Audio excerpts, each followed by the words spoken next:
برنامه احساس و اندیشه یک برنامه بود مختص جوانهای غیر حرفه‌ای. این برنامه هر ماه یک بار به تصویب شورای موسیقی وقت رادیو به تهیه کنندگی آقای سیروس شهردار، یعنی پسر مشیر همایون شهردار که ریاست سنی شورای موسیقی در اون زمان و اون سالها بودن، من اداره میکردم این برنامه رو و خواننده ها و موسیقین های هم دوره و هم نسل خودم رو در این برنامه که ماهی یک بار بود و این برنامه نیم ساعت بود 4 سال طول کشید این برنامه. و اما برنامه بزم آدینه که سوال فرمودید یک برنامه زنده تلویزیونی بود که از سال 1341 تا 1345 4 سال یه برنامه بود که روزهای جمعه از ساعت 8:30 تا 9 شب به طور زنده پخش میشد و ما 5 نفر بودیم که من سنتور می نواختم و آقای فخرالدین حکیمی تار و خواننده هامون متغیر بودند. مجتبی میرزاده ویولون میزد و از کرمانشاه می آمد و گاهی هم آقای محمد رضا لطفی از گرگان می آمد با ما تار میزد. از شنبه تا 5 شنبه برنامه وزارت فرهنگ هنر اون موقع بود. یه روزش اختصاص به استاد پایور داشت، یه روزش اختصاص به مثلا عماد رام داشت، یه روزش اختصاص به مثلا ارکستر بانوان خانم اوفلیا پرتوف سرپرستی میکردن، یه روزش اختصاص داشت به عباس خوشدل آهنگساز و جمعه ها هم ما بودیم. بله.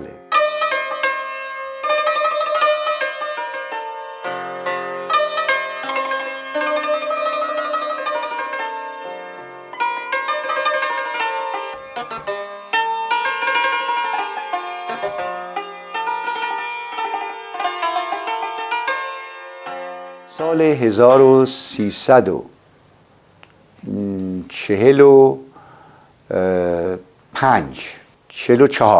44 عضو کاخ جوانان مرکزی شدم. خیلی سریع ما رو سرپرست گروه موسیقی کردن و بعدم یه خود بیشتر به ما لطف کردن، ما شدیم مشاور گروه و تا اینکه یک اتفاق خیلی جالبی افتاد. مدیر کاخ جوانان آمد من گفتش که میلاد کیایی فردا یک شخصیتی میاد و از کاخ جوانان میخواد بازدید کنه و شما 10 دقیقه موسیقی اجرا میکنید براشون. گفتم خب این 10 دقیقه میتونه 2 تا 5 دقیقه باشه؟ گفت بله 3 تا 3 دقیقه و نیم هم میتونه باشه، مهم اینه که 10 دقیقه. هرچی پرسیدم این شخصیت کیه؟ گفت نظر موقعیتی نمیتونیم بگیم. خب منم جوون کنجکاو، خدایا این کی میتونه باشه که چی میخوایم مناسبت داشته باشیم میخوایم اجرا بکنیم. به طرف منزل که می آمدم دیدم که روزنامه کیهان و اطلاعات اون زمان که خیلی روزنامه‌های پر تیراژی بودن و از جمله آیندگان که صبح‌ها منتشر میشد تیتر زدن که شخص اول شوروی یعنی کاسیگین، الکسی کاسیگین به ایران آمده. من حدس زدم این شخصیتی که میگه باید ایشون باشه. بلا فاصله رفتم میدان فردوسی، اونجا یک صفحه فروشی بود به نام کارناوال که صفحات روسی داشت. اون موقع صفحه بود اگه خاطرتون باشه و 2 تا 3 تا صفحات 33 دور گرفتم. شور اثر امیروف، بیات شیراز اثر سلیمان علی اسگروف، مقام راست اثر نیازوف. ببینید عشق رو ببینید، شب اومدم خونه و زنگ زدم به رفقا، مجتبی میرزاده از کرمانشاه بکوب پاشو بی تهران، ما فردا شب 10 دقیقه برنامه داریم. دوست دیگه ای داشتیم لقمان حتمی ویولون میزد که الان در کالیفرنیا اونجا عرض شود که هنرکده موسیقی تأسیس کرده. خوانندمون مرتضی جوهری که هستن، حالا اون هنرمندای دیگه از دنیا رفتن مثل لطفی، مثل مجتبی میرزاده. بلافاصله اومدم خونه و یه نوت برداری از بسلا بخش اول این آهنگ ها کردم. بخش موسیقی ایرانی رو تمرین داشتیم دیگه، احتیاج به تمرین نبود. اینو نصف شب آمدن تا صبح نشستیم تمرین. فردا بعد از ظهر شد اومدیم کاخ مرکزی جوانان، دیدیم بله حدس بنده درست بود. آقای الکسی کاسیگین رهبر شوروی، اون موقع هم دنیا 2 قطب داشت، آمریکا، شوروی. خب در واقع یکی از شخصیت‌های بزرگ دنیا آمده بود. گوینده اعلام کرد که ما در 2 بخش برنامه‌مون رو اجرا می‌کنیم، چون بخش اول مثل موسیقی ایرانی بود، به ارق ملی بودن ایرانی بخش ایرانی رو اول گذاشتیم و بخش موسیقی روسی رو دوم. 5 دقیقه اول که تموم شد یه وقتی آقای کاسیگین و همراهان بلند شدن دارن میرن. این همه عشق زمان دارن میرن اصلا هیچ لبخندی هم به لبشون باشه، یه خورده احساسات به خرج بدن، ابدا. خشک.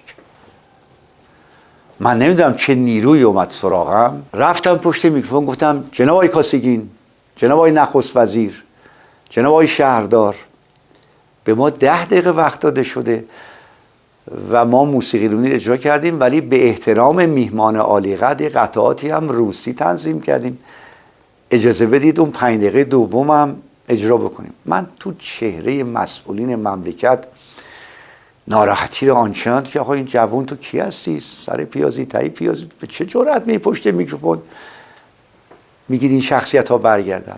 من خوب یادمه که حیدر علیف پدر رئیس جمهور فعلی آذربایجان اون موقع مترجم کاسیگین بود، چون فارسی بلد بود. صحبت‌های من رو در گوش کاسیگین ترجمه کرد. کاسیگین با همون حالت خشکی سر تکون داده، همه آمدن. آقا قطعه روسی رو که زدیم، خب با یه عشق و حس و حال روسی رو هم سعی کردیم با سازم. یه لحظه سرم بلند کردم، لبخند رو تو چهره کاسیگین دیدم. آنچنان چهره ها باز این حرفا که کاسیگین آمد روی صحنه و همطوری که ملاحظه می‌فرمایید این منم، این کاسیگینه، این آقای عباس اخباری مدیر کاخ جوانان و اینم حیدر علیف. آمد 10 دقیقه با من حرف زد راجع به سنتور. اینا من دارم توضیحاتی میدم چه سازی و فلان، و اینقدر خوششون اومد که به آقای نخست وزیر هویدا دستور دادن که این جوونا رو دعوت کنید که در اولین فرصت بیان و از شوروی بازدیدی بکنن و یه قطعاتی هم برای جوانان هنرمند اون اجرا بکنن. یه چند روزی گذشت، وقتی دیدیم که آقای دکتر نیکفی که اون موقع شهردار بودن و رئیس هیئت مدیره کاخهای جوانان منو خواستن، گفتن ما داریم شعبی تأسیس میکنیم از کاخهای جوانان در سراسر ایران و در اطراف تهران. اون موقع یه دونه فقط شعبه مرکزی بالای سرای زرابخونه بود و تصمیم گرفتیم که اداره این شعبات رو به جوانای فعال بسپاریم. گفت یکی شما رو در نظر گرفتیم. گفتم من که اصلا الفبای کار بلد نیستم. گفت میدونیم بلد نیستید، یاد میگیری، مهم جرأتی بود که داشتی.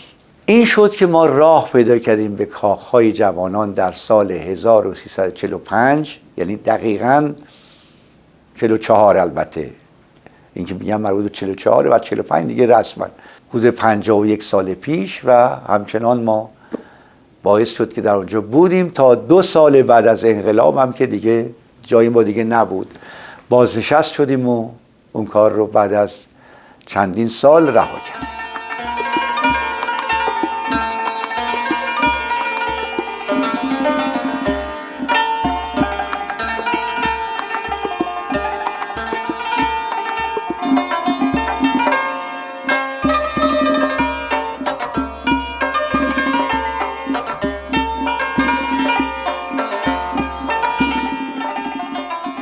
در 16 سالی که مدیریت کاخهای جوانان داشتم خیلی تجربه ها آموختم، خیلی درس ها گرفتم. چقدر اینها تو زندگی هنری به کار آمد.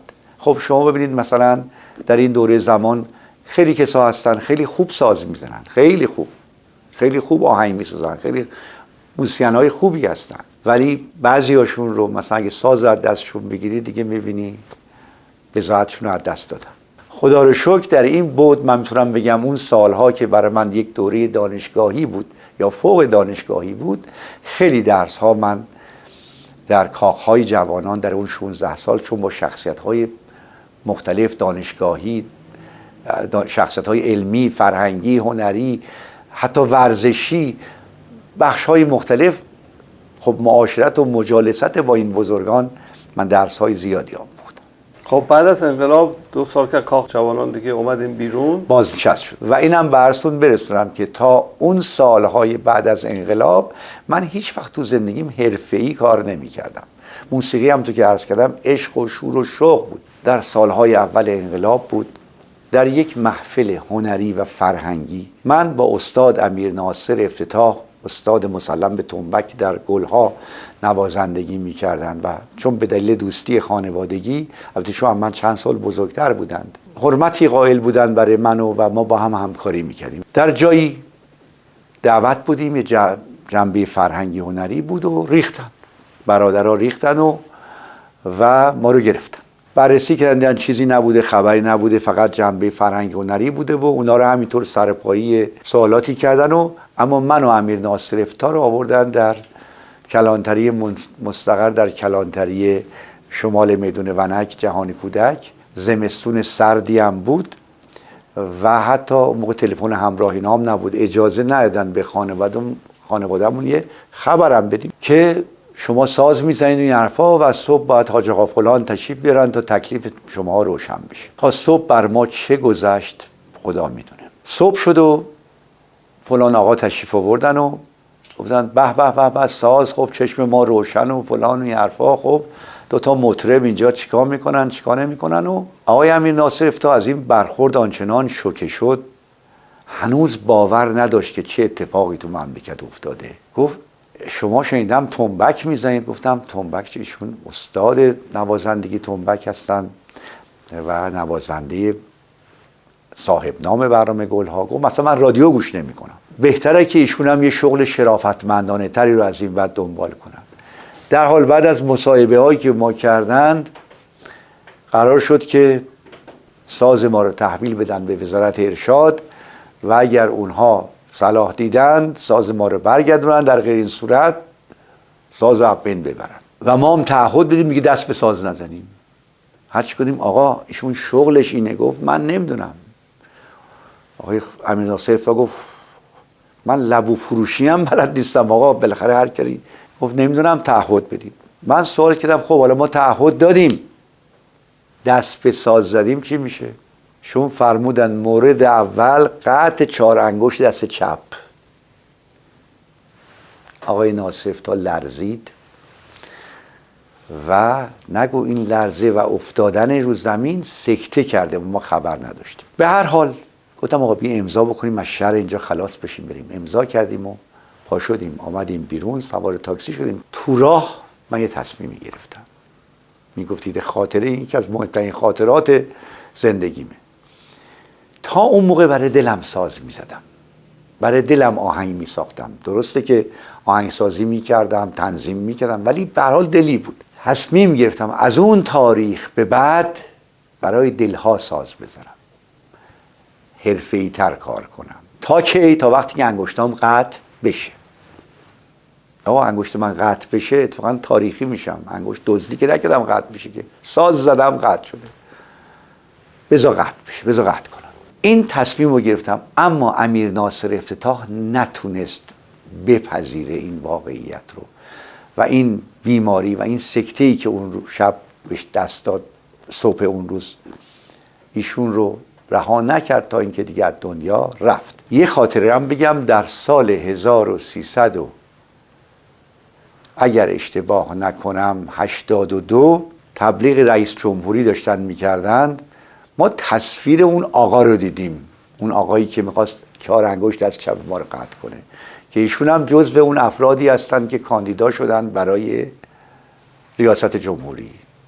عجب و عجیبتر این که تبلیغات ریاست جمهوریشون که مثلا در فلان، حالا یا مثلا فرنگسرا یا فلان جا، همراه با اجرای موسیقی زنده. و عجیبتر این که نام نوازنده و خواننده ها رو هم آورده که جمعیت بیان، به اصطلاح ایشون سخنرانی تبلیغاتی دارن برای ریاست جمهوری خودشون. تعجب من در این نبود که اون آقا در اون سالهای اول انقلاب میخواست انگشت ما رو قطع کنه که اگر یه بار دیگه دست زدیم تعهد به دیگه.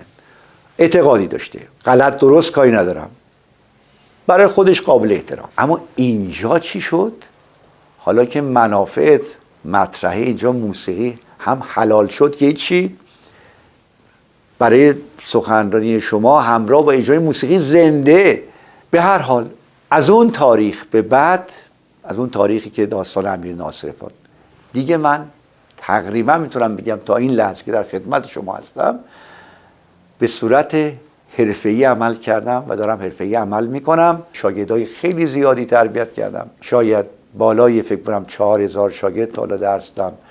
تعداد زیادشون به دوره دکترا راه پیدا کردن. 2 تا آموزشگاه موسیقی دارم، درجه 1 هستش و با این وصف خودم اونجا درس نمیدم، شاگردهای من اونجا تدریس میکنن. فقط یه تعدادی شاگرد خصوصی دارم که اینها هفته 1 روز یا 2 روز میان برای دوره پیشرفته. و به خصوص اولین کلاس آموزش کوک سنتور رو استاد اولین بار در ایران، الان در حدود 12 سالی هستش که برگزار کردم و شاگردای خیلی زیادی ثبت نام کردن از سراسر ایران میان، هم به صورت تجربی و هم به صورت علمی و عملی با کوک سنتور آشنا میشن.